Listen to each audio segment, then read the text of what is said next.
muraho neza, ndabashuhuje cyane bavandimwe bene data, abakozi b'Imana, abizera, ndabaramukije cyane.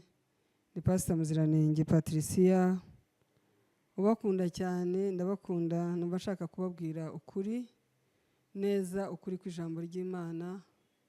Imana yacu niyo kwizerwa kandi ibyo ivuga ukuri, ntabwo ujya yisubiranaho. Ubu rero nkuzaniye inkuru nziza. Haleluya! Inkuru nziza numva yanejeje umutima wanjye.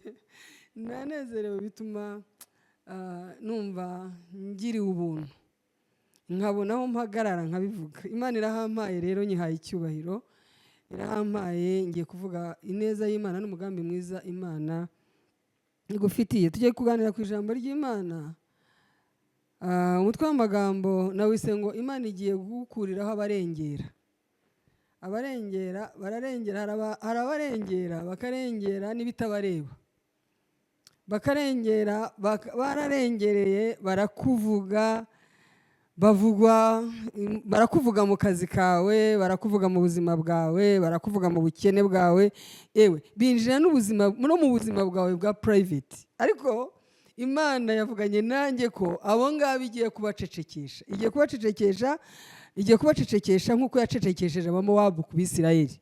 Kadusome ijambo ry'Imana riri muri Zefaniya, mu gitabo cy'umuhanuzi Zefaniya, ibice 2 ku murongo wa 8 niho duhera. Haravuga ngo Uwiteka Nyiringabo, Imana ya Isirayeli iravuga iti, numvise ibitutsi by'Abamowabu no kwiyenza kwa bene Amoni. Haleluya! Imana ni nziza, kuko hari igihe tubyumva twebwe tukabyumvirana tubyumvise ku bandi bavuze. Umuntu akaza akambwira ati rero dore bakuvuza ibi ngibi, dore kanaka yakuvuza ibintu bimeze gutya, bakumvirana. Wenda umuntu akanongeraho, ni inkuru iyo uvuye kuri umwe ikajya ku wundi bongeraho. Ariko iyo ari Uwiteka Nyiringabo, Imana ya Isirayeli ivuze ngo numvise, haleluya, numvise ibitutsi, nabyumvise mwana wanjye, haleluya, niyumvise ibitutsi bagututse. Haleluya! Reka dusubiremo uyu murongo, wandyoheye cyane. Ijambo ry'Imana ryavuze ngo Uwiteka Nyiringabo, Imana ya Isirayeli iravuga iti, numvise ibitutsi. Nta nubwo yitiranya abagututse. Abagututse Imana irabazi neza. Hari abuzi, hari n'abutazi, ariko Imana izi. Irimo irakubwira ngo numvise ibitutsi by'Abamowabu no kwiyenza. Haleluya! Hari ubwo umuntu agutuka yarangiza akanakwiyenzaho kugira ngo abone ko wakijijwe koko cyangwa utakijijwe. Ariko hari n'abageraho bakarengera. Haleluya! Niba yarakwise umwambuzi, niba barakwise umujura, niba barakwishe kutazabikomeramo, niba baragututse ibitutsi, niba barakwise umurozi, niba barakwise umunyamanyanga. Dore abakozi b'Imana benshi ko tugubwaho n'icyo kintu cyo kuvuga ngo biriya bintu ni uguteka umutwe, biriya bintu ni ukuvuga ibidakwiriye. Simpakanye ko n'abateka umutwe bahari, nabo barahari. Erega muri iyi si ibintu byose bifite originalite yabyo, hanyuma hakabaho na pirate. Rero bivuga ngo hari n'abapirate ijambo ry'Imana bakarisobanura uko ritari, ariko iri ni ijambo ry'Imana ry'ukuri. Haleluya! Rero bivuga ngo hari abarengereye, bakwita uko utari, bakwitiranya n'uwo utari we, baguhamagara amazina atari ayawe. Yesu ashimwe cyane. Bakwita umuhemu, bakwita umutekamutwe, bakwita ushakisha imbaraga, bakwita ukorera Imana ufite ikindi kigushyigikiye. Kuki abantu bahakana imbaraga z'Imana bakizera imbaraga z'ikuzimu, bakizera imbaraga z'abadayimoni ko arizo zifite imbaraga? Niba Imana ikoresheje umuntu ikirema kigahaguruka, ikoresheje umukozi wayo kubw'imbaraga zayo zidukoreramo, niba usengeye umurwayi agakira, niba uvanye umuntu mu bubata bw'ubutindi, Imana ikamuzamura nk'uko ijambo ryayo rivuga, ikamwicaranya n'ibikomangoma. Niki gituma abantu babyerekeza mu mbaraga z'ikuzimu? Naje kuvuga ukuri rero, Imana yacu ni Imana ikora, ni Imana ikora ibirenze. ibyo abadayimoni batashobora, ibyo abapfumu batashobora, ibyo abarozi batashobora, ibyo abagikuzimu niba banajyayo ntaho ijambo ry'Imana ribimbwira.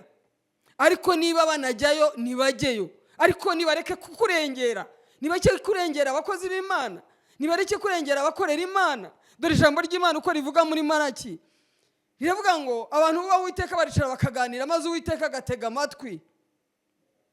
Ariko igihe kizagera hagaragara itandukaniro ry'abakorera Imana kuko imbere y'Imana ibitabo birandikwa, birabumburwa, bikandikira imbere y'Uwiteka kugira ngo bibe urwibutso rw'abayubaha bayikorera by'ukuri. Reka mbabwire, Imana bayikorera irabazi, abikorera muri yo irabazi. Ariko hari abantu bakarengera no kubyo badasobanukiwe neza, bakarengera no kuba batazi neza. Ariko uyu mugoroba nkufitiye inkuru nziza, uyu munsi nkufitiye inkuru nziza. Nagira ngo nkubwire ngo abo barengereye, abo bagututse, Imana igufitiye igisubizo niwizerera iryo jambo. Abo bakurengereye, abo utazi n'abuzi, bakarengera bakagera no mu buriri bwawe, bakarengera bakagera mu mibereho y'umuryango wawe, bakarengera bakagera mu rugo rwawe, bakarengera bakagera mu mikorere yawe, bakarengera bakagera mu gihagararo cyawe, bakarengera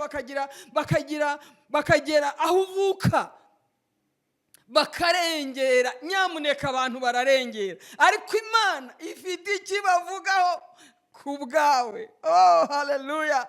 Ndafashijwe, muziranenge, ndafashijwe. Haleluya! Ijambo ry'Imana riratubwiye, rivuze ukuri, riratubwiye ngo Uwiteka Nyiringabo, Imana ya Isirayeli, iravuga iti numvise ibitutsi by'Abamowabu. Nawe ushyireho abo bagutuka, abuzu bashyireho, ubature no kwiyenza kwa bene Amoni. Batutse ubwoko bwanjye. Haleluya! Imana irabizi ko bagututse, Imana irabizi ko bagutuka, Imana irabizi ko bakurengereye, Imana irabizi. Bakarengera urugabano rwabo, babasuzuguye. Nicyo gituma nirahiye. Haleluya!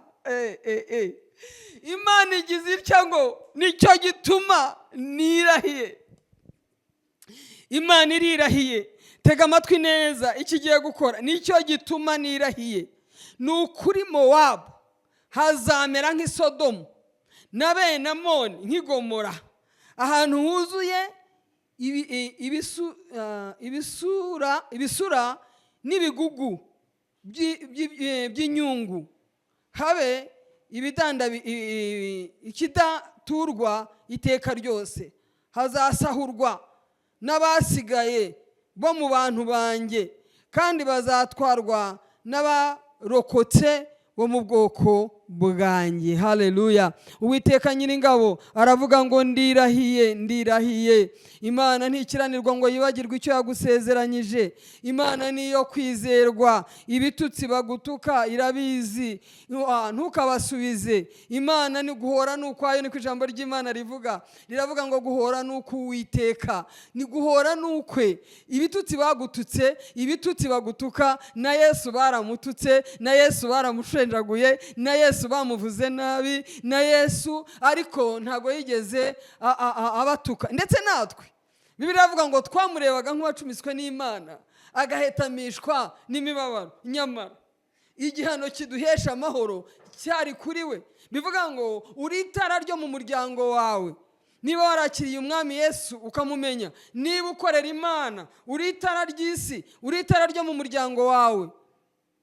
Bibiliya iravuga ngo ntawakongeza itabaza. Bivuga ngo uyu mwakiriye akaguhamagara, hari ikibatsi, hari icyo akongeza mu buzima bwawe, hari icyo ubereyeho abandi, ubereyeho kuyikorera mu bandi, ubereyeho kuyimenyekanisha, ubereyeho gufasha abandi, ubereyeho kugira neza.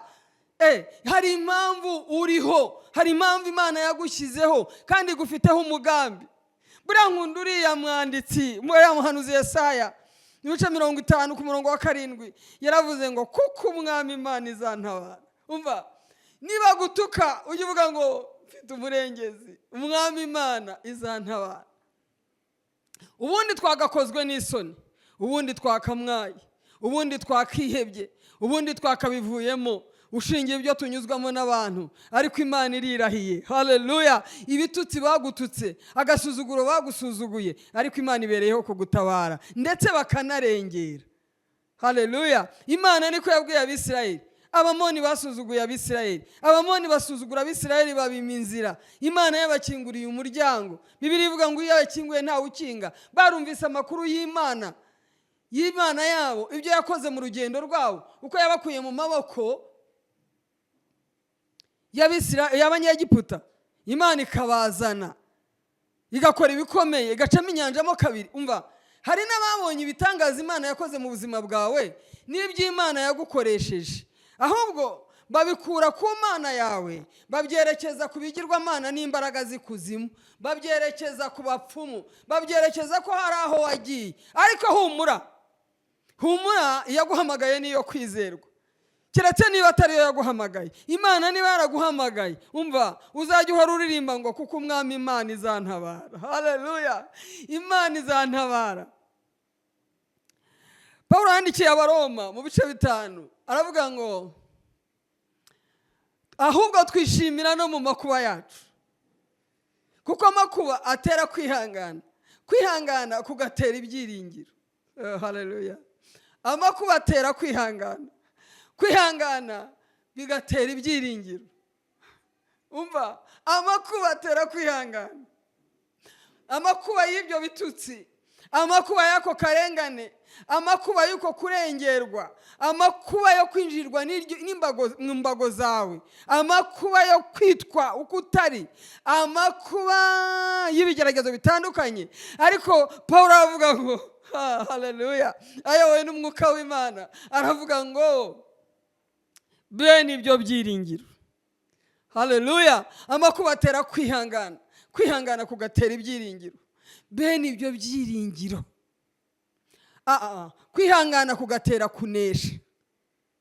Bene ibyo byiringiro ntabwo bikoze isoni. Impamvu ni iki? Nuko urukundo rw'Imana rwasabye mu mitima yacu kubw'umwuka wera twahawe. Humura rero, humura. Nanone Pawulo yandikiye Abaroma mu bice 8 aravuga ngo noneho tuvuga iki? Bivuga ngo hari aho bigera ukavuga ngo Imana irarengeye. Nta mpamvu yo kugira ubwoba, nta mpamvu yo kwikanga ibihe, kuko Imana yaradutabaye, Imana yaraturengeye, Imana yaratwiyeretse, Imana yaraturwaniriye. Turahamya Imana tuzi imirimo yayo. Noneho Pawulo aravuga ngo noneho ubwo bimeze bityo, niba bimeze bityo Imana ikabihagurutse kundwanirira, niba bimeze bityo Imana ikabihagurutse kukuyereka, niba bimeze bityo Imana ikabihagurutse kukurengera, noneho tuvuga iki? Tuvuga iki kindi? Kandi Hezekiya amaze gukira, abonye imbaraga z'Imana zimwongereye imyaka 15, aravuga ngo mvuga iki kandi? Ubwe wenyine niwe wabikoze. Nta cyubahiro cya Hezekiya cyari kirimo, nta cyubahiro cya Yesaya cyari kirimo, nta cyubahiro cy'abo yarayoboye cyari kirimo, cyari icyubahiro cy'Imana gusa. Hezekiya yari yamaze kubimenya, aravuga ngo mvuga iki kandi? Haleluya! Ndumva nanjye nta kindi navuga keretse kuvuga kugira neza kw'Imana, kuko ineza y'Imana narayibonye, ubutabazi bw'Imana narabubonye. Aravuga ngo ubwe wenyine niwe ubikoze. Hezekiya niko yavuze, aravuga ngo niwe ubikoze. No mu Baroma ndasubirayo, aravuga ngo niwe ubikoze. Nanjye icyo nzakora, nzajya ngenda niyoroheje, nzajya ngenda nciye bugufi y'umunyamaboko, nzajya ngenda nkiranuka, nzajya ngenda niyoroheje. Muri iyi myaka nongerewe, nzajya ngenda niyoroheje. Muri iki gihe Imana ikimbeshejeho, nzajya ngenda niyoroheje. Ariko hari icyo nibuka, aravuga ngo nzajya nibuka umubabaro wari mu mutima wanjye. Hezekiya yarababajwe no gukenyuka, yarababajwe n'ibyo yari asize adatunganyije, yarababajwe n'imirimo yakoreraga Imana. Niyo mpamvu yasenze avuga ngo Uwiteka, imyaka yanjye irazinzwe. Yahindukiye ivura asenga, aravuga ngo imyaka yanjye irazinzwe sinkibayeho. Ubu se Mwami, ikuzimu nzahakorera iyihe mirimo? Ese nzahaguhimbariza? Uwiteka wibuke. Hari n'iki Imana ibigomba kwibuka mu buzima bwacu. Aravuga ngo Uwiteka wibuke Uwiteka ko nagenderaga imbere yawe nkiranuka, kandi ikuzimu sinzahaguhimbariza. Hezekiya yari afite igihamya cy'uko yahimbazaga Imana. Aravuga ngo ubu sinzongera kubonera abantu mu rusengero rwawe rwera. Sinzongera kubonera abantu bawe. Uwo ni umukristo ujya mu materaniro. Uwo ni umukozi w'Imana uhimbaza Imana. Uwo ni umukozi w'Imana ugendera mu gukiranuka. Nagenderaga imbere yawe nkiranuka. Yari yifiteho ibihamya. Reka nkubwire, niba ukiranukira Imana urabizi, niba ukiranirwa urabizi, niba ugendera mu mugambi w'Imana urabizi, niba wiyobora urabizi. Ibyo ngibyo ubizi neza. Niba ukorera Imana urabizi, kandi niba wikorera urabizi. Mu Baroma Pawulo aravuga ngo ubwo bimeze bityo se tuvuga iki? Ubwo Imana iri mu ruhande rwacu. Haleluya, haleluya. Nta mubisha. Ababisha barahari, ariko nta urenza imbaraga z'Imana. Nta mubisha wacu. Aravuga ngo ubwo itimanye umwana wayo ikamutanga ku bwacu twese, izabura ite kumuduhana n'ibindi byose. Imana igiye kukurengera nkuko yabwiye Abisirayeli, kandi n'Abanyegiputa bari bamaze kubibona. Buriya hari abantu bakugendaho, ariko n'ubundi baramaze kubona yuko Imana yawe ikurengera, ariko bagakomeza, bakanga bagakomeza. Farawo yari yabibonye igihe amagare yabo yakururikaga ananiranye. Bivuga ngo marayika w'Umwami Imana yari yakuye inziga mu magare yabo. Ariko hari abantu bakomeza gushotagura bakarengera. Ariko nkufitiye inkuru nziza. Imana ibereyeho kukurengera. Imana ibereyeho kukurwanirira.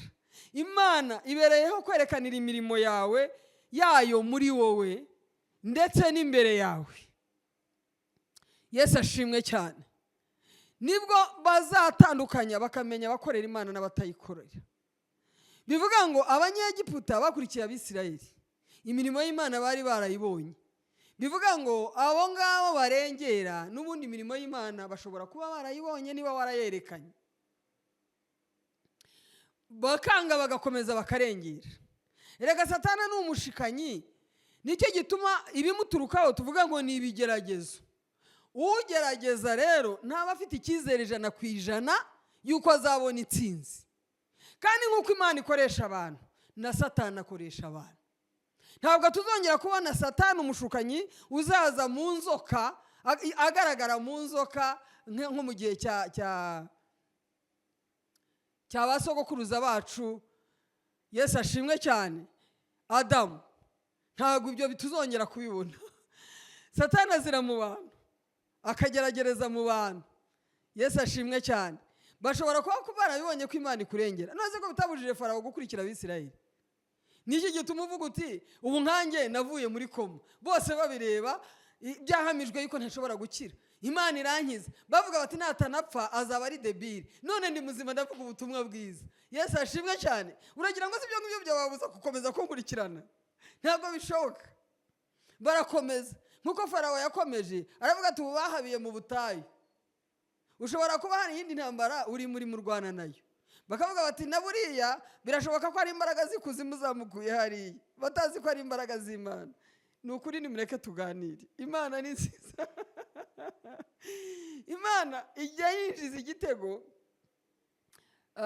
Kera twajyaga turirimba nivuga ngo wandindiza mu Mana we, wandindiza mu Mana we, Satana ntera ishoti ry'umuzinga kugira ngo ntatsindwa, Yesu ararifata. Yesu ashimwe cyane. Nta yindi mpamvu ni ukugira ngo ntatsindwa ndi mu ruhande rwe. Pawulo aravuga ngo ubwo iri mu ruhande rwacu umubisha wacu ninde? Ngaho nimumushakire, umubisha wacu ninde? Uwiteka Imana Nyiringabo iri mu ruhande rwacu. Haleluya. Icy'ingenzi cyitonderwa kuri wowe unkurikira, icyitonderwa ni ukumenya niba iri mu ruhande rwawe, wowe uri mu ruhande rwayo. Nicyo ugomba kumenya. Imana niba iri mu ruhande rwawe, wowe uri mu ruhande rwayo cyangwa uri mu ruhande rwawe, imbaraga zawe zizananirwa. Turi kumwe n'umugaba w'ingabo Yesu, turi kumwe n'umugaba w'ingabo Yesu, ntabwo tuzatsindwa, oya oya, ntabwo tuzatsindwa ahubwo tuzatsinda. Turi kumwe n'umugaba w'ingabo Yesu, ntabwo tuzatsindwa, ntabwo azadusiga. Yaravuze ngo sinzabasiga nk'imfubyi. Icy'ingenzi rero menya, ubwo Imana iri mu ruhande rwacu. Pawulo yari abihagazeho neza neza. Aravuga ngo ntabwo tuzatinya, ari mu ruhande rwacu, natwe turi mu ruhande rwayo. Rero bivuga ngo icyo wibaza gusa mu buzima bwawe, wibaze ngo ubwo iri mu ruhande rwacu, nkaba niteguye kugiye no kundwanirira kuri aba bose bamvuga, kuri aba barengera, kuri aba bansebya, kuri aba bandwanya, ariko njyewe ndi mu ruhande rwayo. Icyiza rero ba mu ruhande rw'Imana, maze wirebere inkundura y'Imana n'ibikurwanya, wirebere kugira neza kw'Imana. Niko Imana yabwiye Mose ku nyanja itukura, ubwo yaratatse abwira Imana ati, Imana dore imisozi iratugose, dore inyanja imbere yacu, dore Farawo ngo yaradutugirije, Mana se watwohereje mu butayu ngo tuhagwe. Ariko barimo bamubwira, Mose atakira Imana, Imana iramubwira ngo niki gitumye intakira? Uriho isezerano. Aravuga ngo niki gitumye untakira? Bwira Abisirayeli bihagararire gusa. Uyu munsi ntabwo ari ejo. Abanyegiputa mubona ntago muzongera kubabona. Mana nkuhaye icyubahiro, kuri Imana inesha urugamba rugeze mu marembo, kuri Imana ibesha mu mazi abatagira shinge na rugero, kuri Imana iteturura, kuri Imana igihindura amateka. Ijambo ryawe riratubwira ngo hari kurira kwararira umuntu mu gitondo, impundu zikavuga. Ni kujya ubikora, warabikoze ndabibona, wateturiye abateterewe ndabibona, watugiriye neza ndabibona. Uri Imana yo kwizerwa. Icyubahiro ni icyawe. Sengeye ubwoko bwawe, ijambo ryawe ribe rizima mu buzima bwawe. Icyubahiro kibi cyawe Mwami, mu izina rya Yesu. Amen. Amen.